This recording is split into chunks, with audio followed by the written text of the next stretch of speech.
All right, hello everyone, and thanks for tuning in this week, and welcome to our guest, Dr. Joan Johnston. Joan, thank you so much for coming on the show today. Oh, you're welcome. I'm really excited about this.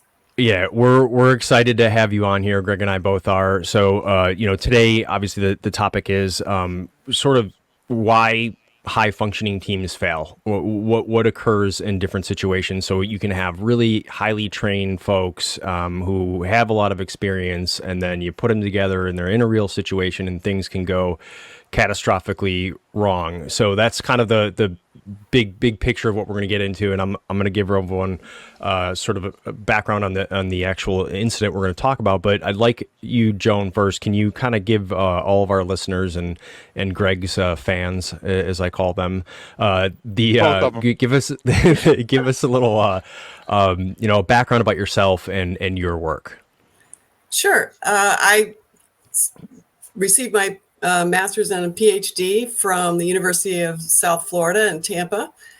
And after that, I started my career immediately with the U.S. Navy at the Naval Air Warfare Center Training Systems Division, as it's called today. I was always interested in stress research, and I based my dissertation on the study of stress. And when I got to the Navy, it turns out that there was this incident that occurred in the Arabian Gulf, what we'll describe a little bit later, we call the Vincennes incident, that was really the reason for hiring me. And the problem that we studied was to address stress and training. But up until that point, I hadn't really thought about working for the military or having a military research psychologist job.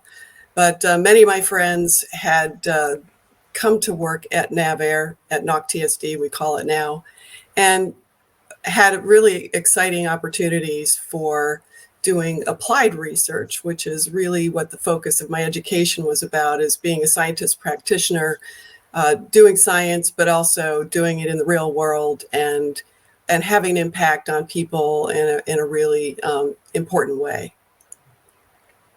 Yeah, and that's one of the things I talk about with a lot of folks is a lot of people don't realize just how much research the Department of Defense does and how much money it spends on it, and it's like you said, there's sort of when you get into the science of all this stuff, right? There's sort of the academic side and there's the application side, and both are needed in a sense, right? But what happens in a lab and in theory and on a university is one thing. And what you're talking about here is like, okay, this is an actual application of this stuff. How does this play out in the real world, in real situations? And because that's the most important part, right?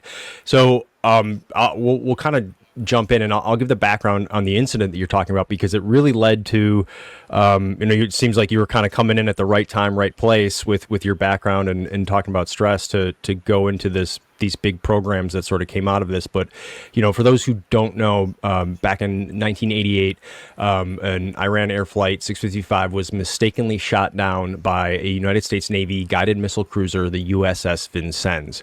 So this is late 80s, it's middle of, Iran-Iraq war was going on. There's a lot of disrupted air travel in the region. So there's increased military presence by a bunch of nations, including us, so not unlike what consistently happens in that area. So the Vincennes was this guided missile cruiser, right? And so it's part of the Navy surface fleet operating in that area. And so what happened on this day, it was this Iran Air Flight 655. It was scheduled commercial flight from Tehran to Dubai via this place called Bandar Abbas, which is like right in the Strait of Hormuz. It's sort of like, this is geographically significant area. So it links the Strait of Hormuz, links the Persian Gulf with the Arabian Sea, and it kind of comes out at this point of Dubai, and it's right by Iran. And so it's this area where it's like prone to potential situations, right? So basically, this flight is it's approaching the airspace by the USS Vincennes. They detected the aircraft on its radar. There's a lot of this heightened tensions in the area, and so the crew mistook this civilian airliner for an attacking Iranian F-14. So they think it was they believed it was engaged in some sort of hostile activity. So they think they're under threat. They issue their warnings to the aircraft under what they're supposed to do, and then their communication attempts unsuccessful. So they concluded, all right, this is a hostile target. Let's shoot it down. They launched 2 surface-to-air missiles, and they struck the airliner. So all 290 people, innocent people on board died, passengers and crew. So this is obviously a huge international incident, a huge embarrassment, heightening tensions at the time in the area, all that stuff. But we're not getting into the sort of geopolitical aspect of this and what that led to.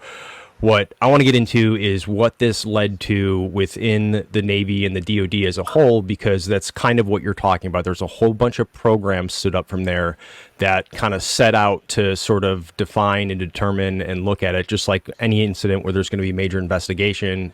It's not just about what happened. It's, okay, let's identify everything and let's figure out how to mitigate this from ever happening again. And so I'll pass to you, Joan, and kind of give the background and understanding of what was the research that sort of evolved from that incident. Right, sure.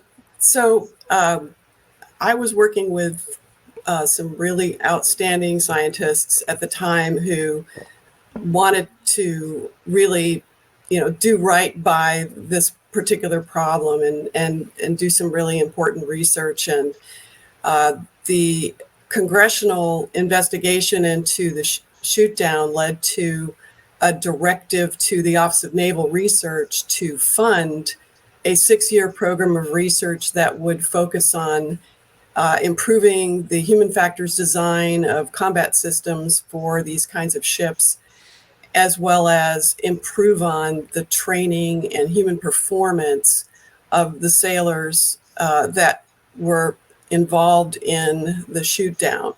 In the Combat Information Center, in these combat ships, there are at least 40 personnel who are working extremely hard to manage the day-to-day understanding the common operational picture of what's happening outside around their battle group. And even today you can see that these battleships are extremely important to defending freedom around the world. And so it took a lot of work between the human factors scientists and the training research scientists on our end in a collaborative effort to identify what the research questions were. Because at the time in 1990, today, we built on all of that research and have some really great programs today. But back then, we really didn't have much to go on. There was some significant work that the Army had done on decision-making under stress and teamwork. But in terms of studying it in a situation where you have all these technology interfaces that the warfighters were using in the ship, there really weren't any studies of that. And so we embarked as a very large program of research that ONR oversaw, and our specific piece of it was for training and decision-making and developing performance under stress, specifically focused on team performance. So we had Dr. Jane Cannon-Bowers and Dr. Eduardo Salas, who were the architects of this research program. And we had many academic scientists and small businesses who had been working on these problems for a number of years. And it coalesced into a program and research design where we worked eventually to have combat teams that were in training facilities, like at Surface Warfare Officers School in Rhode Island, to help us run scenarios similar to the kinds that were encountered in the Vincennes incident, with shooting down a potential airliner or possibly a threat, and study their performance, develop training strategies to improve performance, to improve leadership, and really focus on decision-making under stress for teams and improving team performance. So there was a very, huge effort going on in the 1990s to establish principles and guidelines for understanding human behavior at the time and making changes to that. Yeah, and this is, like you said, I mean, this is there was some research there, but like nothing comprehensive. This became a multi-year, I think you said 6-year study, and trying to figure all this stuff out. So, and I want you to kind of jump into some of the stuff that was found with this incident, what you guys found. But before that, like, can you quickly sort of define what you mean when you say stress? Like, you were studying stress, but what does that mean in the context of what we're talking about? Because that's a term, I feel stressed, or this is stressful. Then there's decision making under stress. So like, let's get a clear operational definition, if you can, of what you mean by stress.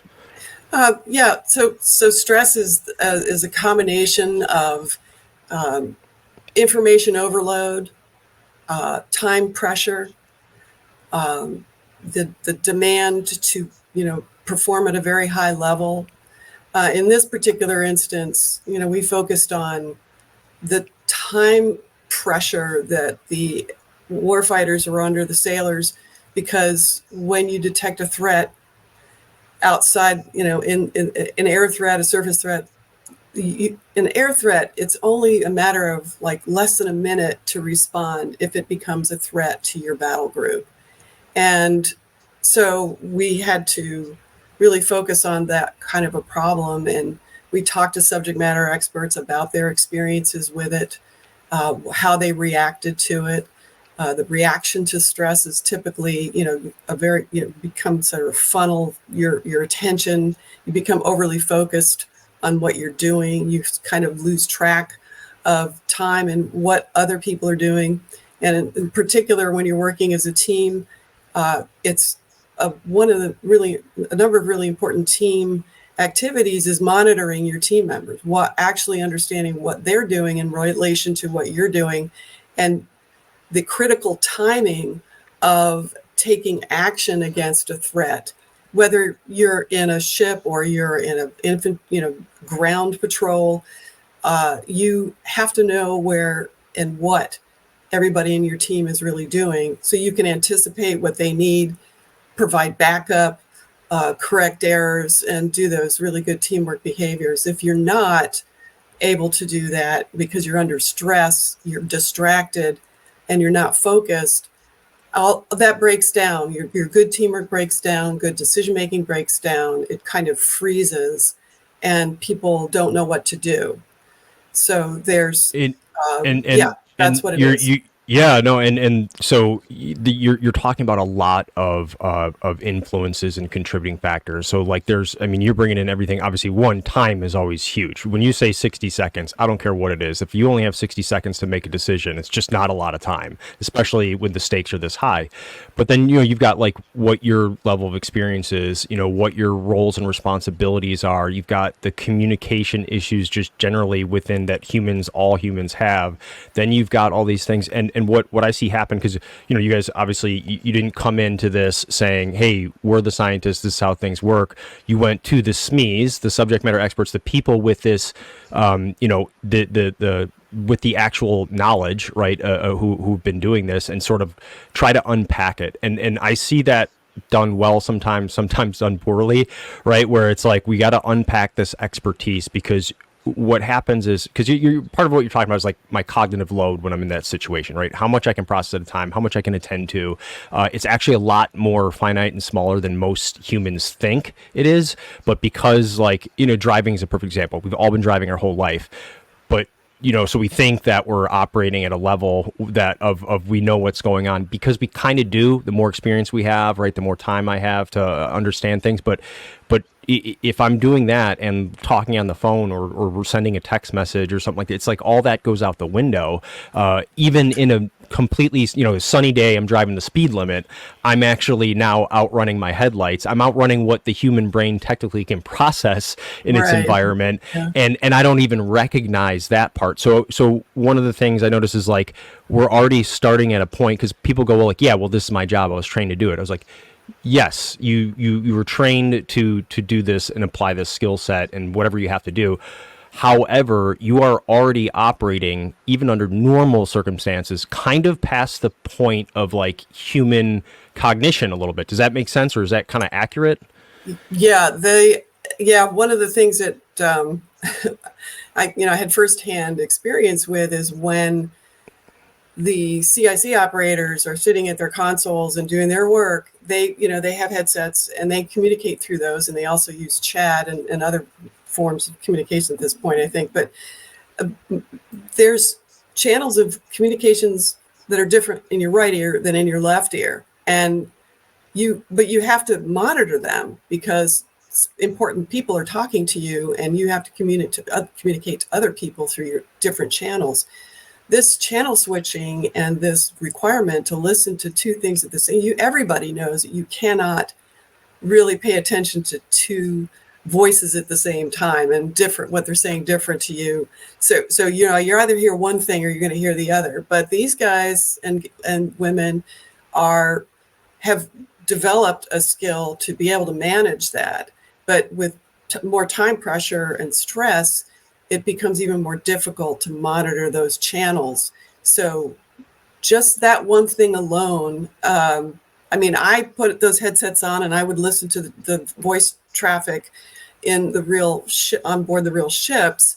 And I could only take it for maybe 5 or 10 minutes. It's just overwhelming. So you have to kind of build up this skill over time. So that can be a real challenge and quite stressful. So with this overarching kind of theme of today of why do high functioning teams fail, like what are the sort of behavioral problems that are typical? Like coming out of this research and everything you've done, like what are the typical things that you saw in this specific incident, and then over time, just kind of like what always seems to be top of the going into something, it's going to be a few of these things. Yeah.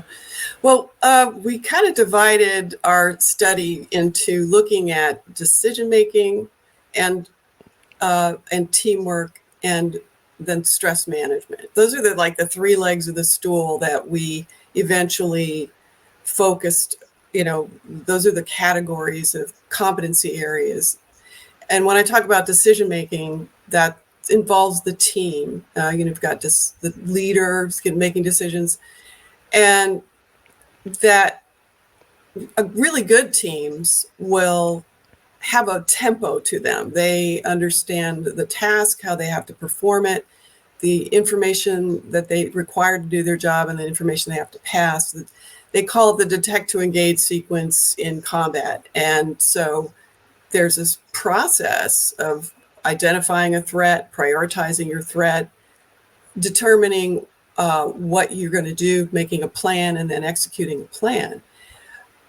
Poor performance winds up being a lot of just kind of chatter. People really aren't talking about the problem. They're just sort of chit-chatting or not really focused on it. And they're not passing the right information, or they're not even detecting that something is wrong.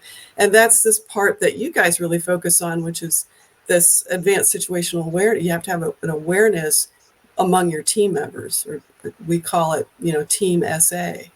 Situational awareness, where you are observing your environment, you're looking for problems, you're identifying anomalies, you're passing that information on to the proper chain of command so they can build a better operational picture. If you don't do that, the very first thing is people actually, they might over chatter, but sometimes nothing is being said.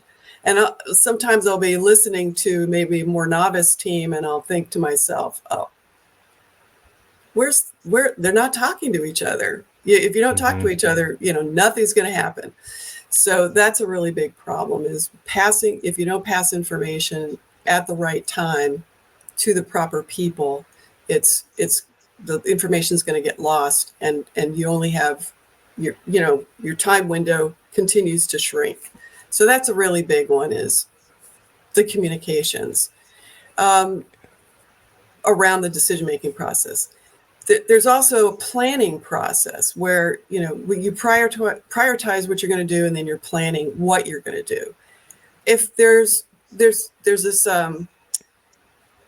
advanced like planning process that really good teams can do. And it means anticipating what might happen and making the right assumptions about what could happen. And there are a lot of alternative explanations for why there might be a threat or whether it's even a threat. And this is where it came in with the Vincennes. There were people who just had this bias toward saying it was, that was a threat because there were certain pieces of information they were looking at, but they weren't putting the picture together.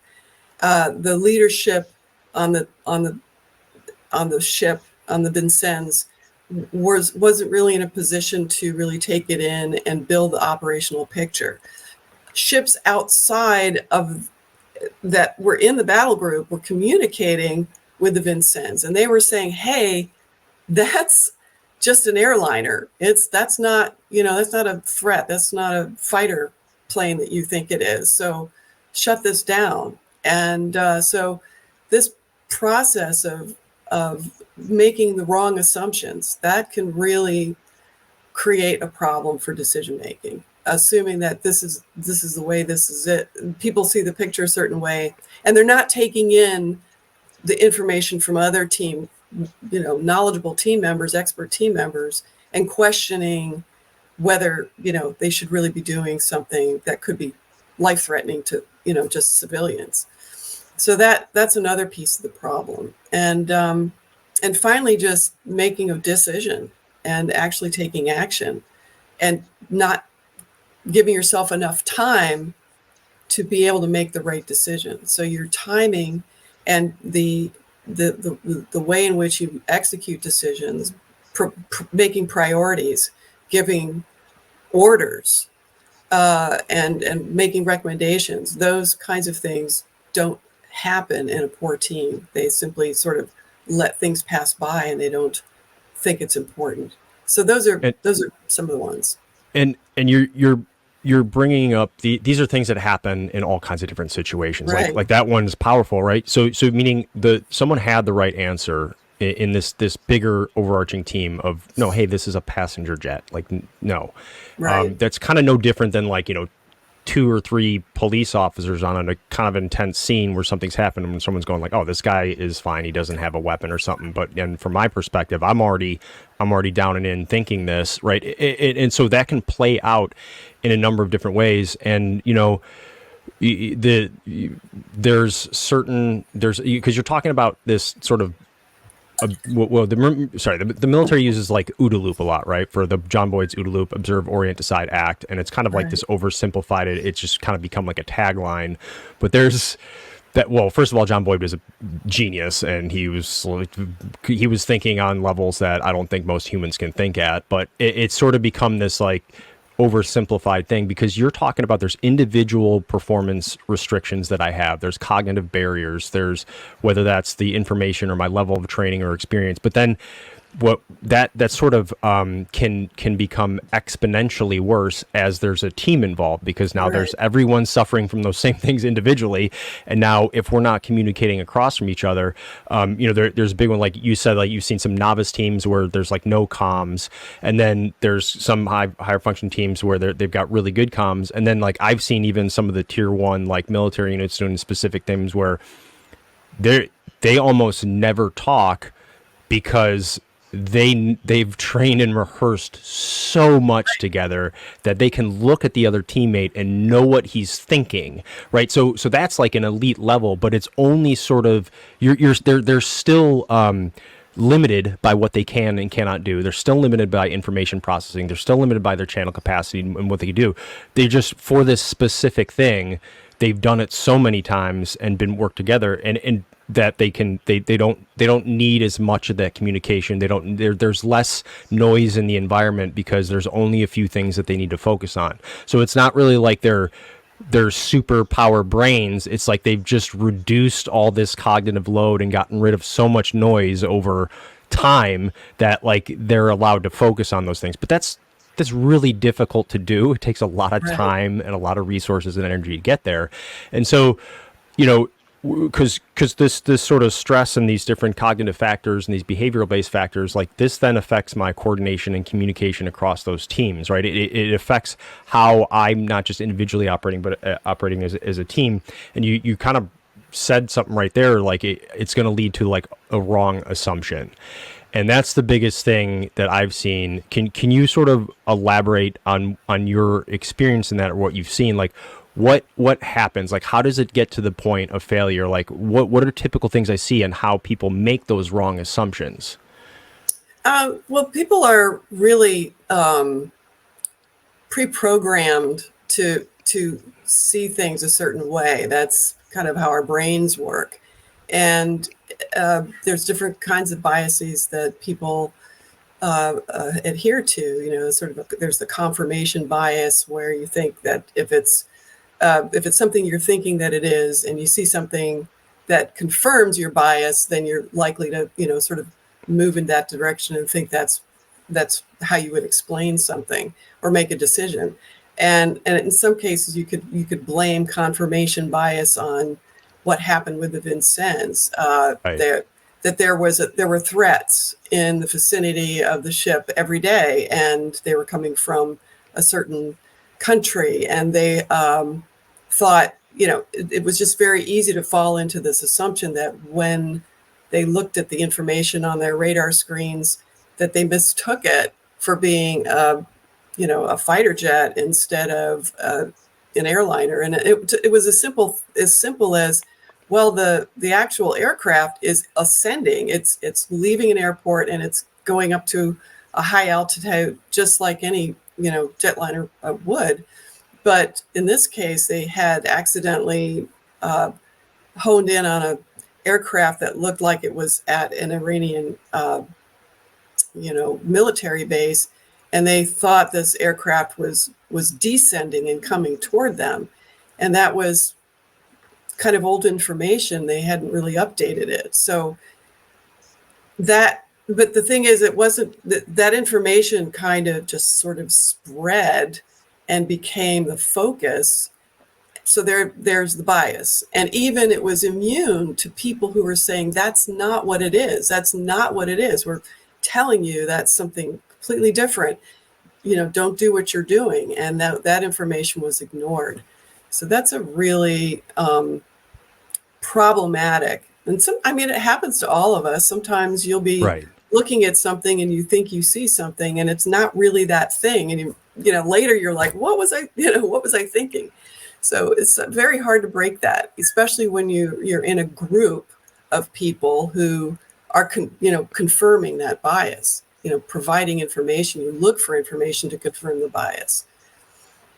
Yeah, and then like you said, that spreads throughout the team, and it spreads throughout the operation. And I'm thinking of so many different like law enforcement type examples in this where it's so prevalent. Where even what you're saying, it's like, well, we ended up shooting and killing this guy because he was going to attack us, and it's like, but he was running from you for the last half an hour. Like it's like he was trying to get away, and then the situation changed, and then we've sort of created this inevitability and forced it into this binary situation. And sometimes, and it's all because everything you're talking about is like, these are the contributing factors that led to this incident, right?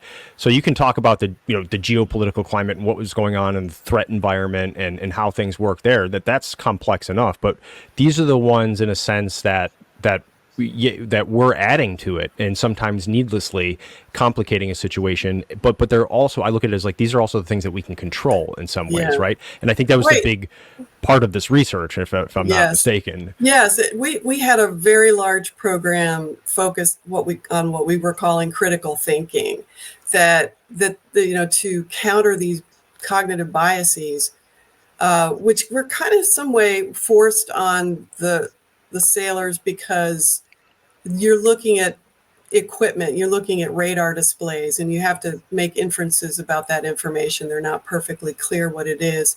But when we watched really talented and skilled teams, or listened to them talk, it's a common practice for really good teams to speak the critical thinking. They see a problem, they would there would be an aircraft on radar, and immediately it would be reported, and the potential level of threat would be reported. Another team member would pick that up and confirm that information, or they would come back and say, there's not enough information about it. What do you think it is? And all the other team members would contribute to building a clear picture of what that potential threat or non-threat might be. Because everybody can bring the information to the table that's valid, that is drawn from their own radar systems, from their own experience, because they've been in that particular place for like months at a time, and it's just so many of the same things happening that they get very accustomed to recognizing and validating and making sure that they've got the right information about it, and then making sure that information gets sent up the chain of command. So it's really wonderful hearing the best teams simply being team members have to be assertive. You have to be assertive with the information that you have. It has to be heard. You have to know that it's been heard. So there's a lot of acknowledgement among the team members that they've heard it. They agree, or maybe they disagree, but it's a very fluid and easy process to do once you allow that to happen in a high performing team. Yeah, and you just reminded me of an experience working with when I was a young Lance Corporal Marin in the Marine Corps, first deployment, and then working with a specialized unit in the military, and we're working together on this raid that was happening, and we obviously had sort of a smaller element and or responsibility level about security and stuff like this, and they're going over the plan, and then I'm like, hey, well, what about this? And they kind of hear me talking to someone, and they stop. They're like, wait, what? And I was like, oh, well, I know this about that area. And because they knew they had the best stuff, the best training, the best assets, but they knew that there was the sort of the mutual respect, the ground truth better than we do. We're not walking these streets every single day. And it was really powerful to me to see that as a young Marine, because normally it's like, hey, shut up, do what you're told, or something, right. or hey, don't worry about that. And these guys were immediately hang on, what is that? That because they're actively looking for that little piece of pocket lint or piece of information, right, that could because they understand it could completely change the outcome of the situation or the trajectory. Exactly. And it's the information's there, they just didn't know it. And so yes. I see that a lot. And now you're talking about different team dynamics about, am I creating this culture where we can talk about this stuff and open it? But, there's so many different like we said, contributing factors to this. Can you sort of, because you just talked about critical thinking, that's term is used a lot, right? And you kind of gave some examples of what that meant, but what does it mean in these situations where it's decision making in extremis, lives are on the line, there's minutes or seconds to make decisions, what is critical thinking in that moment? Because I've heard that all the time. Hey, you got to think critically. People just say, hey, you got to think critically. And I'm like, what do I just furrow my brow and think harder? What does that mean? So what does it mean by critical thinking in these situations?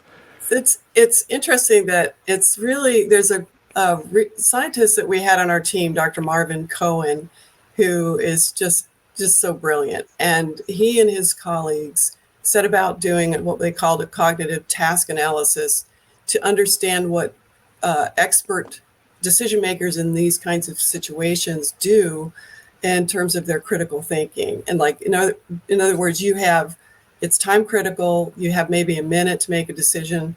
How does your critical thinking process work? I mean, they studied airline pilots, and they studied battle commanders in the Army, and there's these people. Human beings have to use shortcuts. There's no way you can make a decision without having some kind of shortcut from your experience. But experienced decision makers actually, if they have a little bit of time, and they know they have a little bit of time, they can extract more information about the problem to make get a more accurate understanding of what the conditions are, what the context is that would be driving a threat towards them.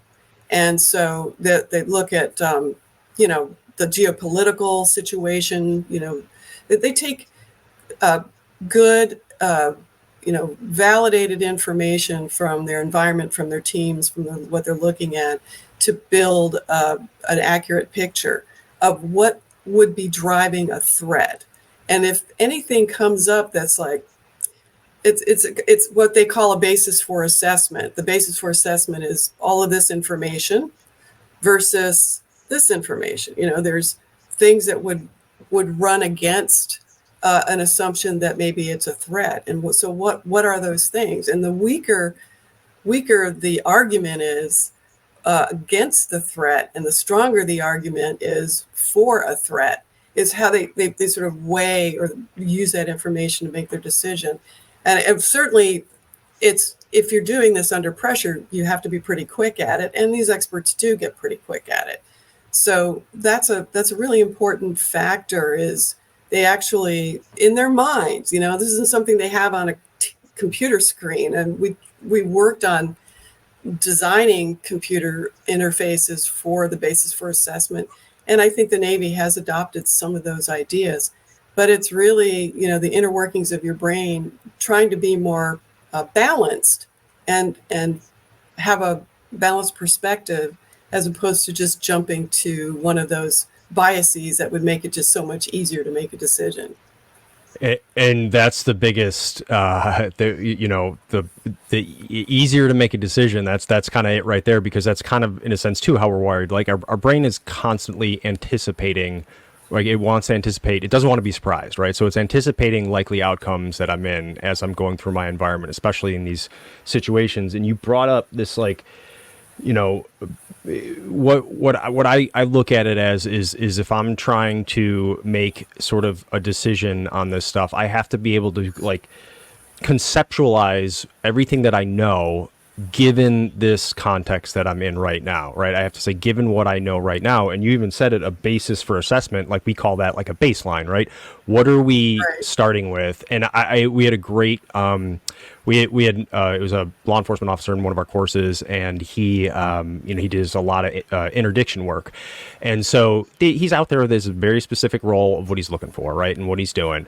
And he came up and he was like, it was like the second day of training or something like that, and he had this great comment. And he's like, I've been training my newer folks all wrong. And I'm like, what do you mean? He goes, I've been teaching them everything that I know and what to look for and all of these indicators that I've seen before in my past. And I'm really trying to get these different examples, just like you guys give examples and tell stories. And this is what I saw, and this is what it keyed me into.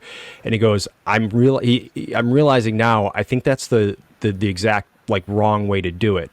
What I should be doing is teaching them to get really, really good at identifying what's normal, what's typical, what should I expect to see in a number of different environments, in a number of different domains, in a number of different situations. Like, how do I get really, really good at normal? Because then once I like perfect that baseline, that basis for comparison, the incongruent signals, those anomalies, like those indicators, whatever it is, they'll almost pop out automatically. Like I won't have to look for them. They will appear to me, because it's going to be different than what, I was taught or trained. Now, it's going to be similar in a lot of ways, but I can't take a photo and memorize a photo and then say, go find that out there, right? Because it's going to be different. Or I can't just I can't just study the USS Vincennes and everything that went wrong and all the different factors and then go, okay, I got this, I understand it. I can go into my next situation, because it's going to lay out, or it's going to be kind of, it's going to evolve a little bit differently. And so my brain might not always make those connections. And so that's kind of the way I look at it when you bring up this basis for an assessment. Is that typically something you see in these situations and in all this research? Is that where things go wrong? Is it like we're starting with this because of the role? I'm already looking for threats. I'm looking for this. I'm looking for things to go wrong. Yeah. I think, yes. I mean, it's ignoring things that are important and focusing on things that aren't necessarily important or are, a minor player in the actual overall picture. And this is where being part of a team and having a really, an expert team really comes into play, because it's really nearly impossible to do anything like that by yourself. You really have to surround yourself with people who are providing you with accurate information. You can't see everything yourself. And you can't always parse out what the right information is and what's wrong. I mean, sometimes you're on your own. Like if you're a police officer, yes, you could be on your own.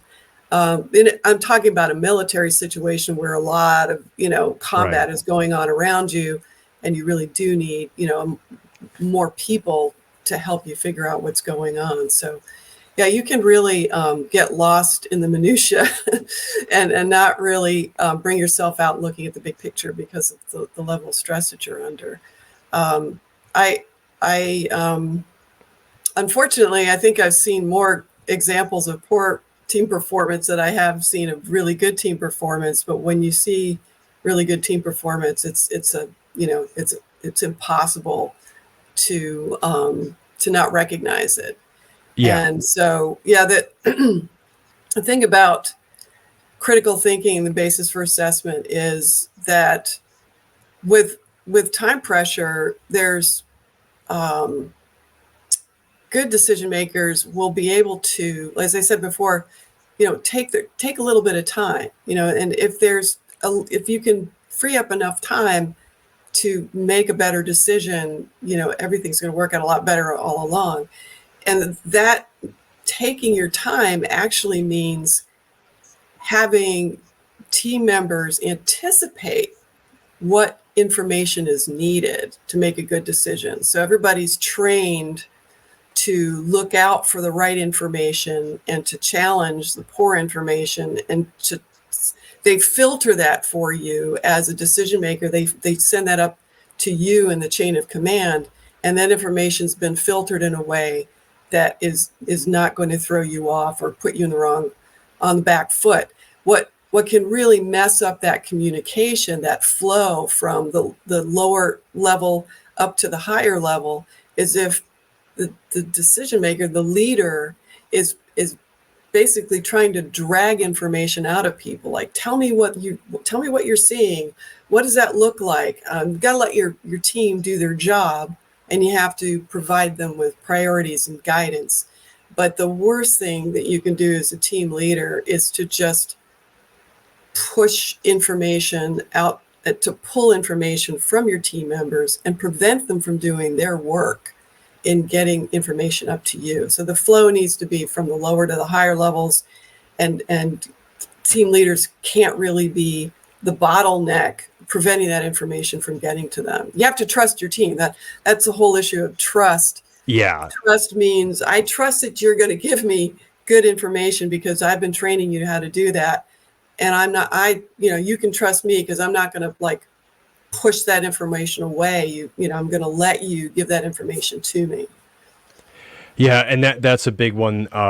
What we like to call, high functioning teams that, operate at the speed of trust, right? It's just, I know I'm taking you at your word that what you're saying is true and what you believe, and I can listen to you, and I still have to put my own filters on things, but I'm not going to sit here and go, why is that? And what you're kind of seems like you're getting into, and Greg, I do want to throw to you because this is, I think, the longest we've gone on a podcast without you talking. And I know that's only because it's Joan, and so, but you're what you're really talking about is almost like it's not focusing on what I need to look for or what are these certain things. It's like asking the right questions, because when it gets to taking this from, we'll get into it in a little minute here, is like taking what we've learned, right? Taking what we know and putting that into some sort of training, right? What's the takeaways and how do I get better at those things?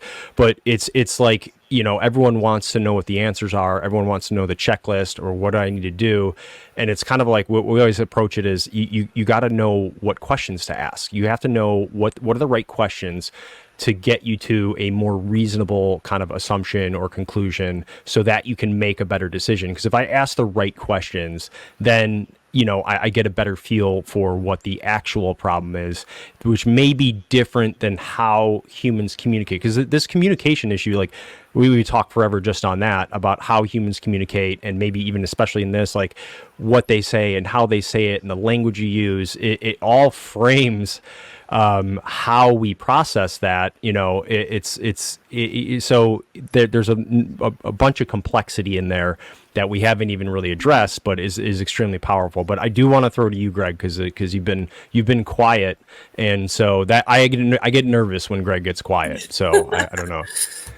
The reason I'm quiet is if I had a microphone, I would body slam it and drop the mic, because you guys have epitomized exactly what my comments would have been. Everybody that knows me knows that I'm fascinated with Joan's brain and the way that she thinks and the research that she's done. So when you have an expert on, you let the expert talk. So I'll limit my remarks. I'll make them real fast. Joan, I love you. The reason you're hearing similarities is because of, in the late 70s and early 80s, I was inspired in my work by Dr. Marty Seligman. And Seligman led me into the world of, Eduardo Salas, who led me to Bowers and Barab and Lantanen and Cohen.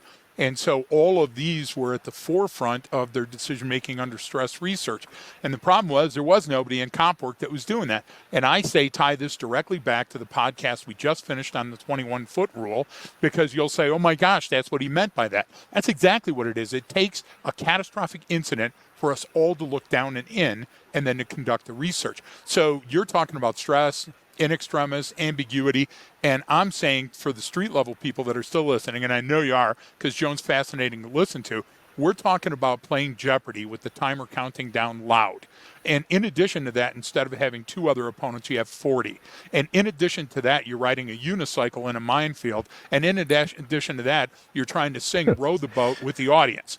Okay? Now, that's the level of complexity that's in police work, that's being a school resource officer, that's being on a hostage scenario, that's, whether you're HR or whether you're a copper on the scene, these things happen, and space-time is different. You train for those situations, but now you're in the situation, and it's just not exactly the same. And what happens is I want people to remember on the Vincennes why it's such an important study and why Joan's such an important guest, is the Vincennes is no different than what happened in Oxford. It's no different than happened at Robb Elementary. You had high-functioning people. There was nobody on the Vincennes that didn't give a shit. There was nobody on the Vincennes that was drunk at their duty station. There was nobody that just said, today I'm going to make an arbitrary rule and stick by it. What happened is you had high-functioning, experienced veterans that were put into a situation, and one or two of them saw it slightly differently and stood down and didn't comment. And then what happened is that starts adding. That's like carburetor icing. It's like the thing that brings down an airplane. A little bit of frozen area now manifests itself greater and greater, and now you don't have lift and thrust anymore. And you know what? It did that in a minute. And when you see police shootings, when you see a school shooting, when you see these situations that we have the highest level of risk in, this is the type of critical decision that needs to be had. So going backwards, taking this giant step backwards to take a look at this situation, I think is uniquely important. And if I could just say one more thing, Brian, and I'll shut up and get back to Joan, because I absolutely love listening to her. I was in a situation I sent you a video of. Joan, you might not have seen the video. And I was in a southern airport. It's a huge airport. There was many people around, and the fire alarm went off. I started videoing as I was heading for the fire exit, okay? I was the only one heading for a fire exit. And what happened is right in front of me that I got on the video, the jet bridge, because of the fire alarm, locked where the people get into the jet bridge, and it stopped all the people from getting on the plane. So you had a dozen people trapped in the jet bridge with this fire alarm that was going. And who was trapped there? The first people to get on the plane, which are those that need more time, with the global entry frequent flyers. So you had the highest level trained people that fly all the time that were jammed in with the wheelchair person and the old person and everything else. And all I saw was fear and indecision. Why? Because nobody had anticipated this as a likely outcome. Nobody looked at that and had planned for it. Well, what types of things may we encounter? And it's exactly like the Vincennes too. Stakes were different. Not as many people died, right? But by the same token, the lessons learned are cogent and as important then as they are important today. Would you agree with that? Absolutely. Yeah. Yeah. There's just the translation of this, the findings from all of this research are tremendous. They are generalizable to many other situations that we see today. And I just think they're really good training solutions for dealing with this. One of the things that we focused on was something we called event-based approach to training, where we created realistic scenarios to train with. And those scenarios made sure that they had events in them that would elicit the behaviors that we wanted people to practice and train to. And we created these scenarios so they addressed these, what they call black swan problems, or situations that don't occur very often, but when they do, it's it's do or die. So we didn't pick scenarios that would like only happen in 100 years, but the Vincennes was never anticipated to be something would ever happen. But we it was important to focus on those kinds of problems, and we learned that those kinds of encounters were a lot more common. Actually, there were other incidents in the Persian Gulf that occurred with a ship, an American ship, getting hit with a mine that had been set. Right. There was the Stark incident. I think that one had been fired on, and we see that today. The ships are being Yeah. fired on in the Red Sea. So there's really opportunities. There's really good solutions for training that can be used. There are existing training strategies that can be used to improve teamwork, to improve decision making. So that's sort of like the kind of, so what I kind of want to get out of all of this, and I mean, there's a lot you would cover in your career, but it's sort of the, what can we do with this information? And I mean, you just talked about like this event based approach, because I want, how can I use this stuff in training? These limits of cognitive performance have been studied and been shown. Like the DoD has, I mean, how much research on in all of these different areas, whether it's individual and team performance and in different domains. Like, so what can I do? How do I use it? How can I mitigate barriers? Like, what are some of the indicators I need to look out for? I mean, these are, knowing with from your experience, like what are those things? How do I use this? So one of the most important, or the most important thing about training for mitigating these problems, is to have a really effective after action review. And it's a diagnostic process that teams use to go through what they did during a particular training scenario, whether it's a simulation on a computer system or if it's a live exercise. That after action review has to have a number of things happen for people to learn how to improve their performance.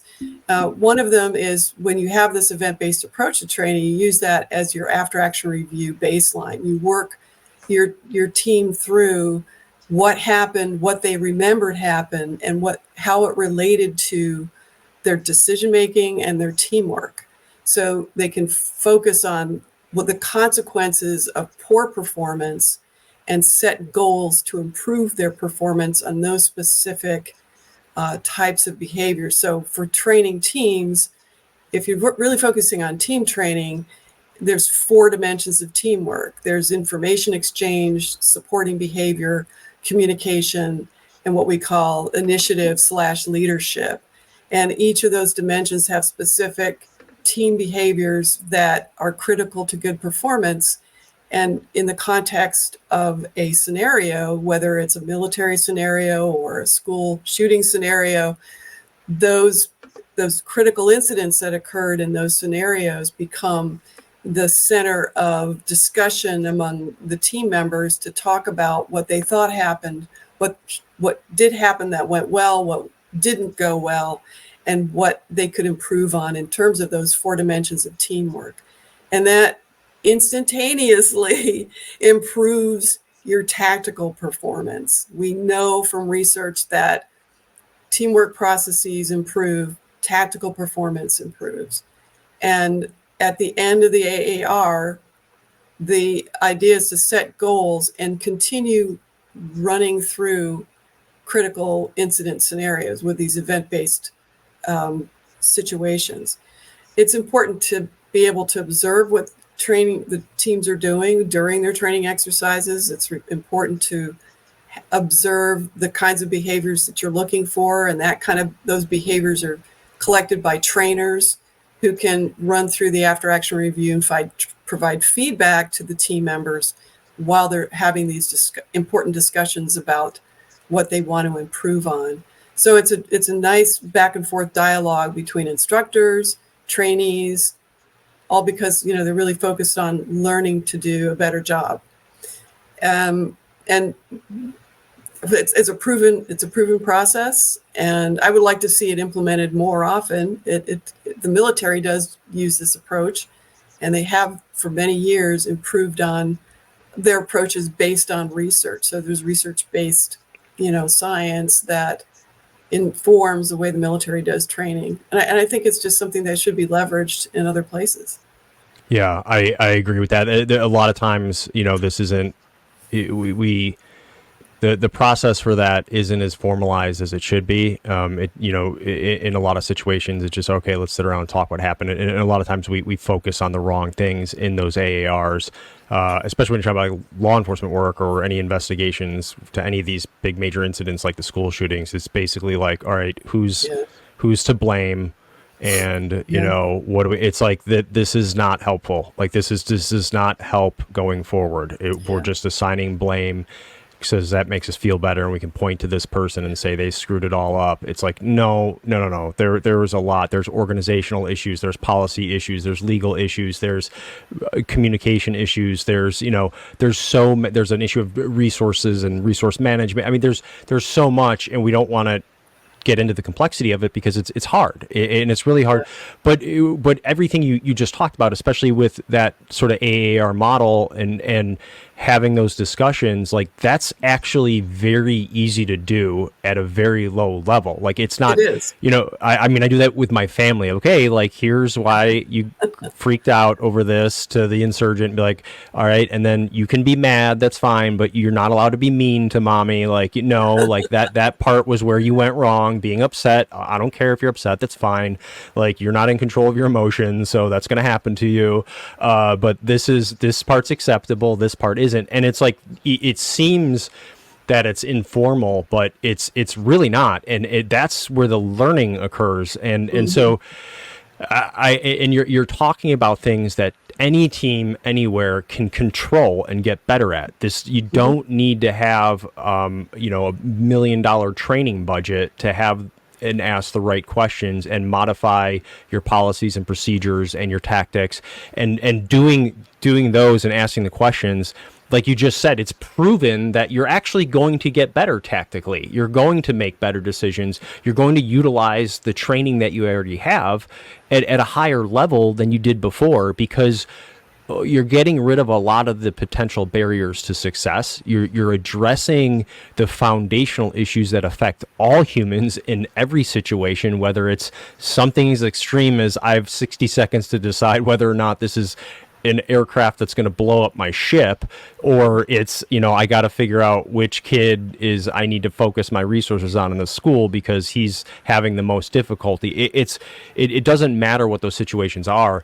And, I'm kind of wondering, like, if you're, in all of your experience, like, are there certain times when you've walked in or you've seen something and like you already know, like right off the bat, like here's what likely happened or here's what the breakdowns were, because those are the consistent breakdowns? And then like, what are those sort of key takeaways out of this? Like what are those topical things, if you can think of like those top three? I hate doing that. Everyone's like, give me the one thing or give me the three things. And it's really difficult to do. But, I know like I'll give you an example. Like when I go into work with a team, a unit, and whatever, law enforcement agency, private sector, whatever, I have a feeling right off the bat, sometimes even before we get there, just how they communicate, whether or not this is going to be a tough one or, hey, this is a high functioning team. They're on the same page. Like I have my own indicators sort of, but like, I'm curious what yours are or what you've seen.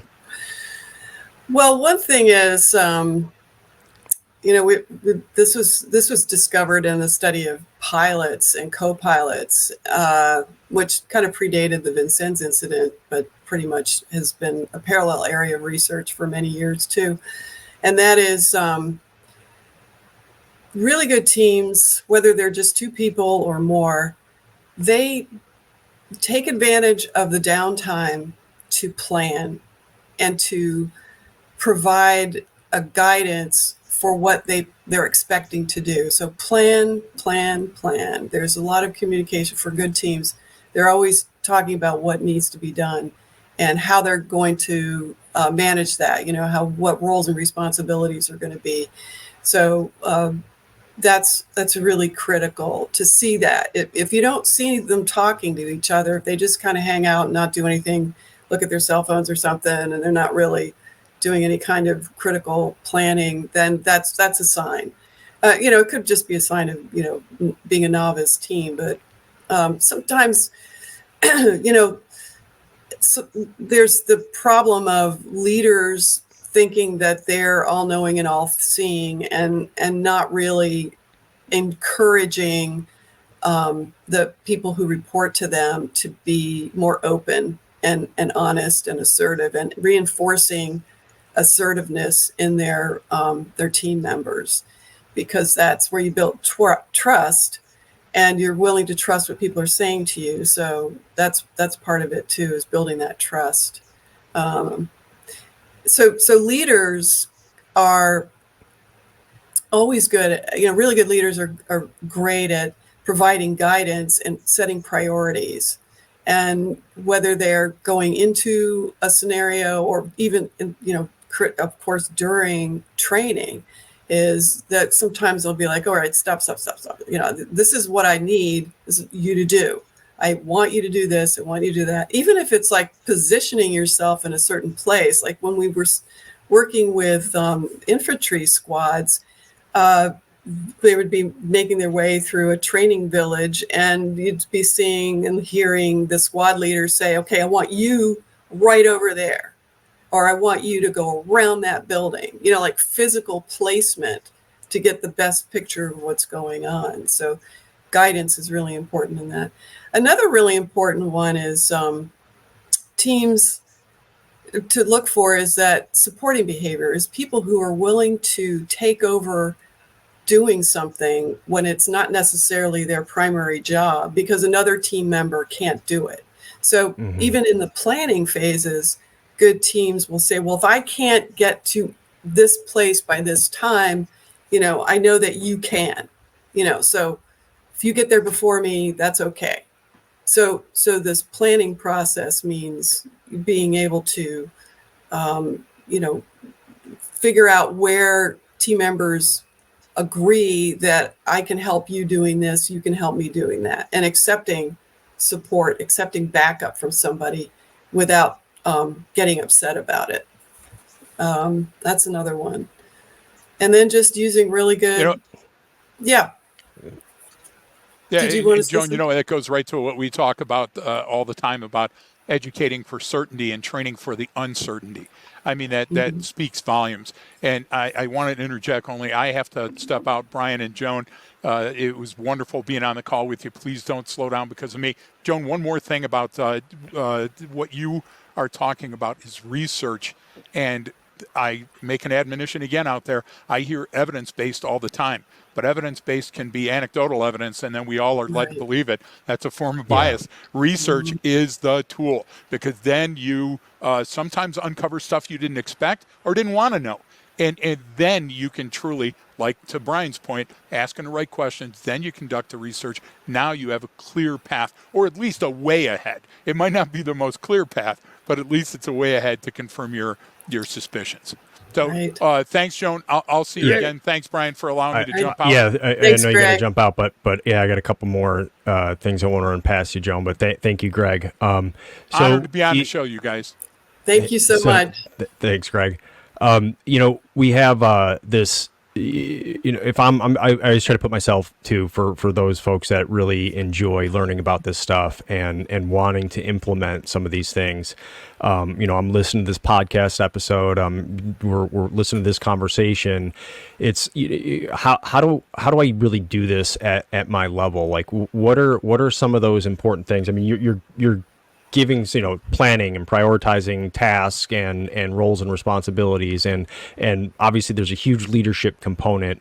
Are there any other sort of like general takeaways that you try to get across to any of the folks that you've worked with or done research on before, that you continue to pop up every single time in these situations, that are like these low calorie things that don't take a lot to fix? Like I'm trying to get some more, because this has been incredible. I've got a page of notes here, and I want to get some of this stuff into our Patreon subscribers. I'll have some of this kind of summarized, as well as some of the takeaways. But the complexity of decision making is huge. There's so much there, and then you've got different ways of looking at it, especially now with this rapid adoption of technology and different technological solutions. Everyone wants the mathematical formula for arriving at really good conclusions and getting the best answer by inputting and analyzing all of this data, right? And there's folks even within the sort of decision science community that kind of differ on this, which is one of the things where, like, I like a lot of what Gary Klein does, because he's a big proponent of expertise, meaning like you got to go to the experts in these fields in a sense.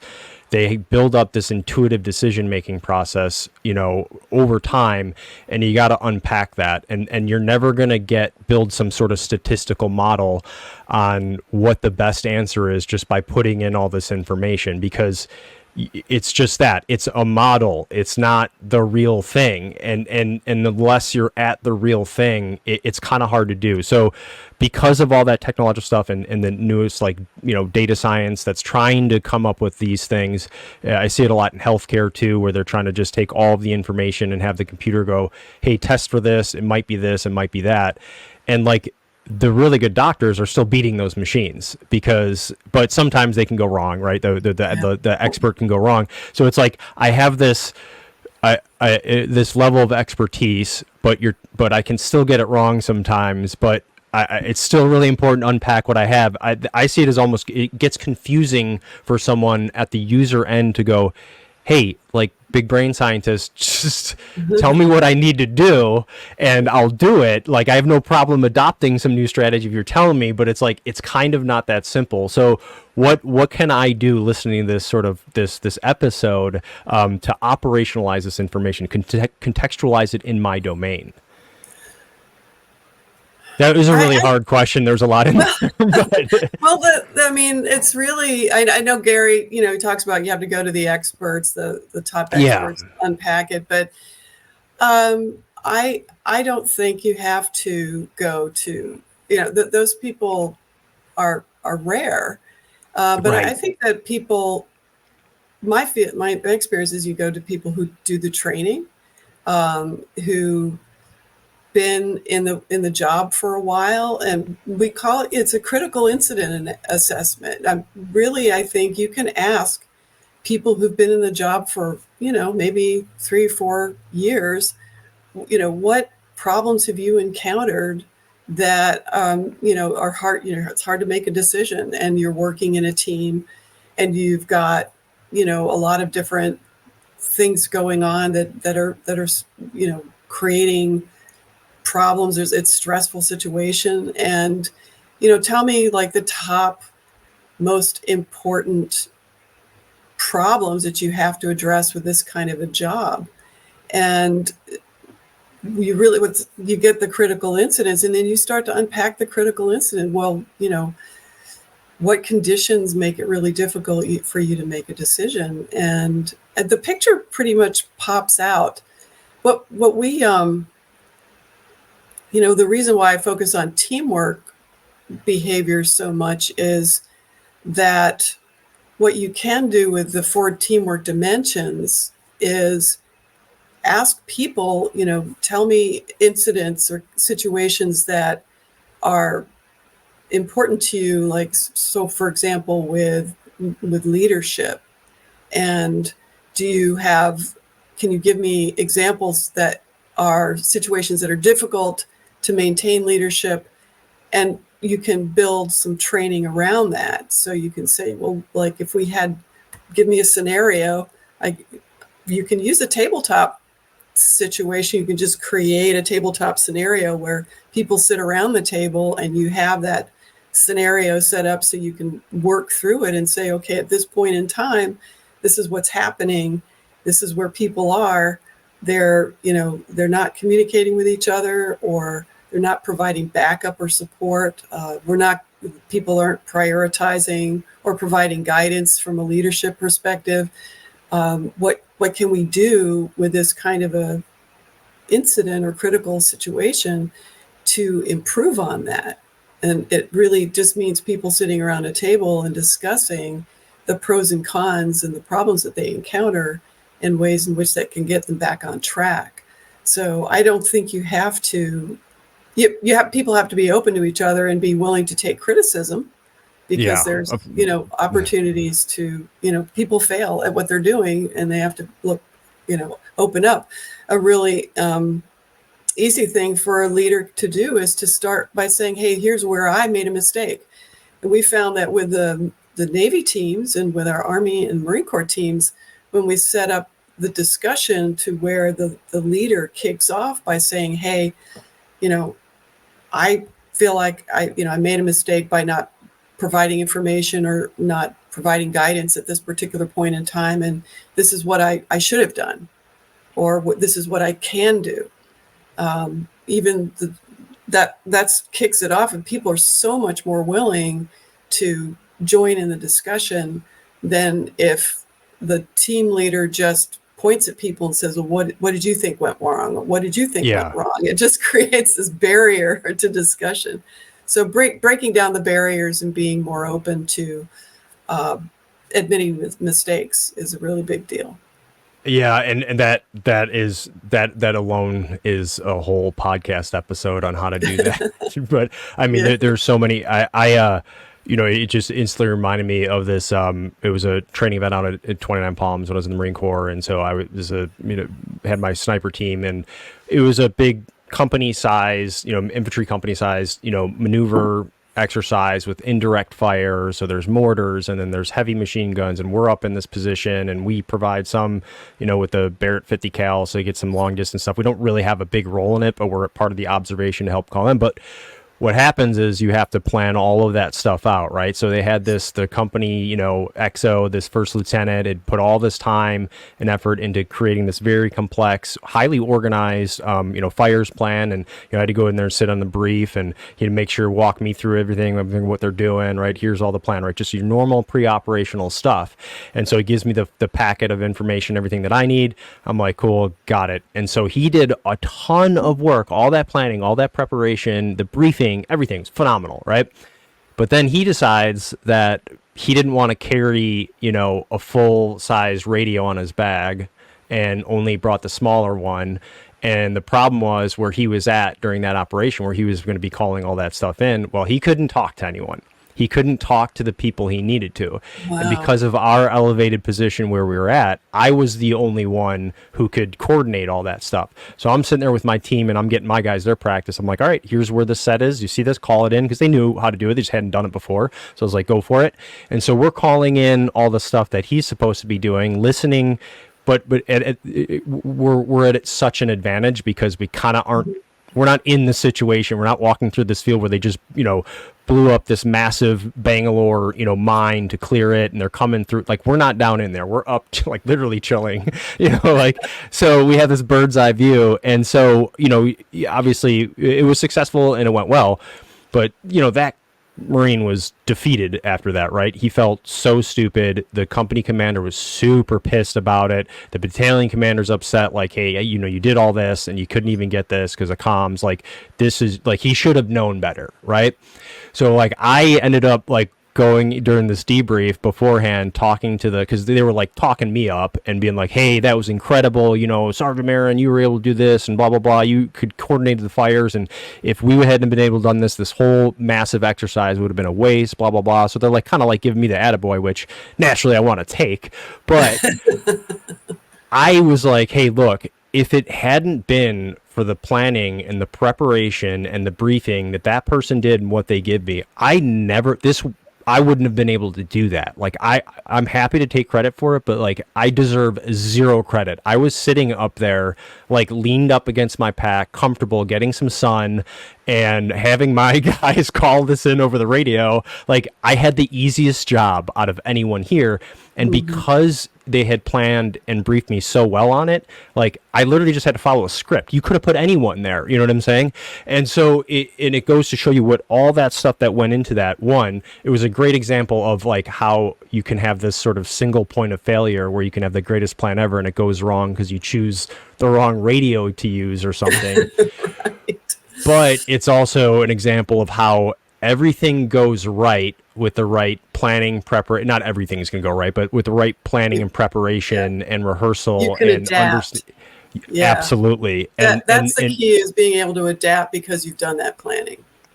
And that was a huge takeaway for me, where I was like, oh man, like this is how stupid mistakes can really come and get you. So I know he still got hammered for that, but he was hopefully able to resurrect some of the damage that he had to take, or bear some of the take off some of that hate and discontent they had for that guy for doing that. But it was just an example. So I really appreciate you coming on and talking about this stuff. Do you have any like favorite resources or favorite things that people can check out or read up on or look into, other than, because I'll put links to like some of the TADMIS and the tactical decision making under stress and the small unit decision making, but those are scientific papers and their research stuff, and so sometimes it gets pretty dry. But do you have any other sort of resources that you recommend for trainers, for people that are folks that are like, hey, I love this stuff, I want to learn more, I want to learn how to implement this stuff, what can I do, where else can I go for something like this? So I think one of the best online websites, the agencies that has a lot of this information, it's actually in the medical training domain. It's Yep. The let me see if I can think of the name of it. It's I think it's the United States Health Research Agency.